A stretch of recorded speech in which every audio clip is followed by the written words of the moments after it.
নমস্কার বন্ধুরা, আপনারা ভালো আছেন? আমি ভালো আছি, আশা করছি আপনারাও ভালো আছেন। যে যেখানে আছেন সুস্থ আছেন। আজকে চলে এলাম আলুর পরোটা নিয়ে। আলুর যে মশলাগুলো সব দেখিয়ে নিলাম। গোটা ধনে দিতে হয়, গোটা ধনে ছিল না ঘরে, তাই জন্যে গুঁড়ো দিলাম। আর ধনে পাতা কুচি দিয়েছি, আদা কুচি দিয়েছি, পেঁয়াজ কুচি দিয়েছি, নুন মিষ্টি। আর ঝাল খায় না বলে ঝাল দিইনি, আপনারা ঝাল খেলে ঝালও দিতে পারেন। দিয়ে আলুটাকে মেখে নিলাম ভালো করে।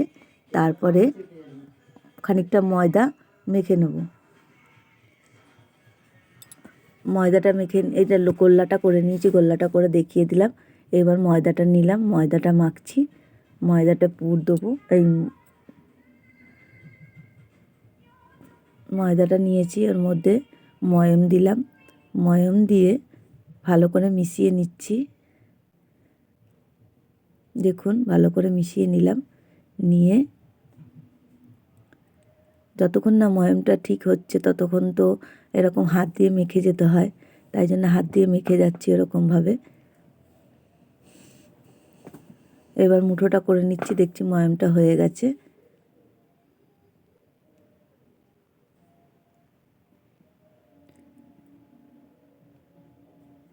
তারপরে একটু একটু করে জল দিয়ে মাখছি, কেন যদি জলটা বেশি হয়ে যায় তখন জলটা হয়ে যাবে, নরম হয়ে যাবে।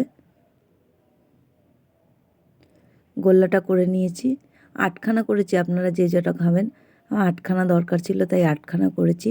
এবার ওটাকে করে নিচ্ছি, নিয়ে ওর মধ্যে পুরটা ভরে নেব।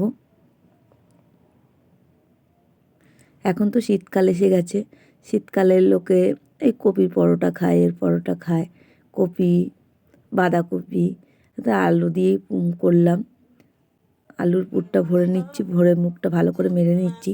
মুখটা ভালো করে না মারলে, মুখটা যদি ভালো করে না মারা হয়, যখন বেলবো তখন সাইড থেকে বেরিয়ে যাবে। তাই জন্যে ভালো করে মুখটা মেরে নিচ্ছি।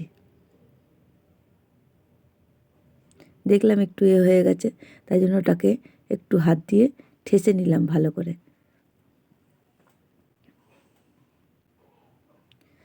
এবার পুরটা সব ভরা হয়ে গেছে। বেলনি চাকিটা নিয়ে নিয়েছি, একটা একটা করে বেলে নেব।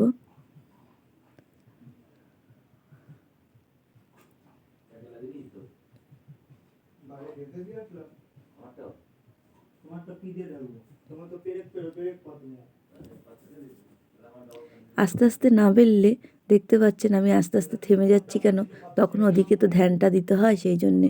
না ভালো করে বেলে নিলে সাইডগুলো থেকে বেরিয়ে যায়।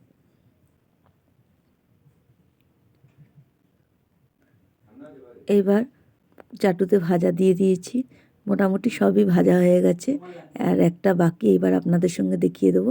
যে যেখানে থাকবেন ভালো থাকবেন, সুস্থ থাকবেন। লাইক কমেন্ট শেয়ার করে দেবেন, আর ভুল হয়ে গেলে ক্ষমা করে দেবেন। টাটা।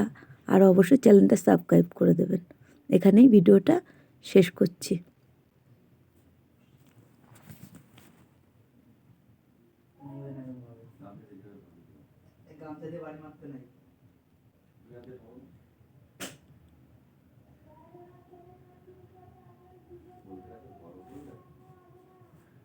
বাবা অনেক